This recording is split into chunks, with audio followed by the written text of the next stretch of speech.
Жителя Владикавказа нередко можно застать врасплох простым вопросом: а какая у вас в городе главная достопримечательность? Находчивые люди перечисляют памятники архитектуры, те, у кого со смекалкой беда, вспоминают горные ущелья республики. Но в целом столица Северной Осетии примечательна не каким-то одним строением, а своей цельностью. Владикавказ такой маленький и разный, горячо любим каждым его жителем.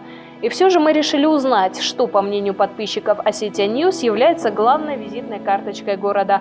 Итак, топ-5 достопримечательностей Владикавказа. Поехали!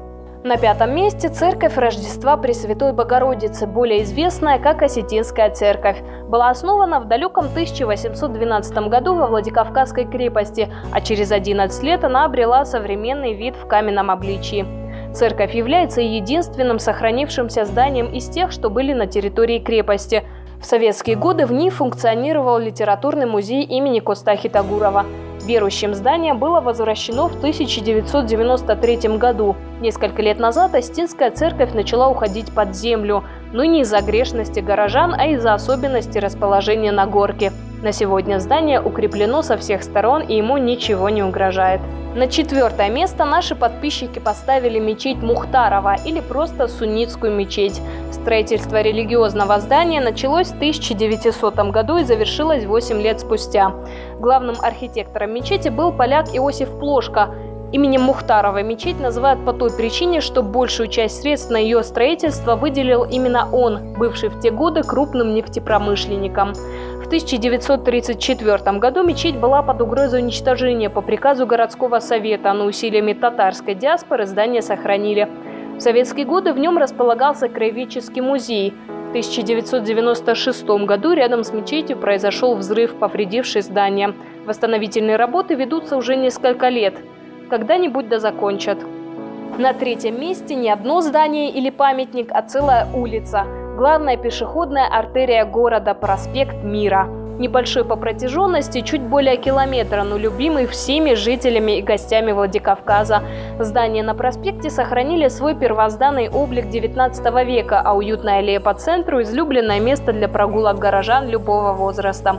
Сегодняшнее название пришло к нему только в 1961 году. До этого он был Нестеровским, Александровским, Пролетарским и даже проспектом Сталина. Проспект Мира – концентрация памятников истории и культуры. Таковых на нем насчитывается более 10, а чтобы рассказать о них, придется создавать отдельную рубрику. Поэтому лучше просто насладиться его видами и продолжить.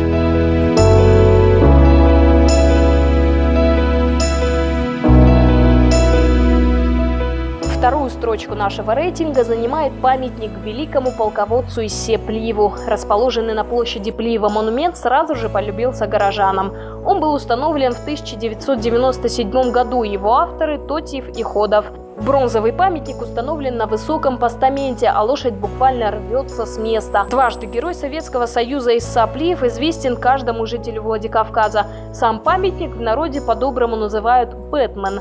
Подобные аналогии с персонажем комиксов навеяны развивающимся плащом позади генерала армии. О величии Плиева говорит тот факт, что он был единственным человеком в истории, кто имел право нанести ядерный удар по США без согласования руководства страны. Размеры памятника едва ли передают размеры личности. Ну и на 1-е место, в принципе ожидаемо, подписчики Осетия Ньюс поставили железную Фатиму.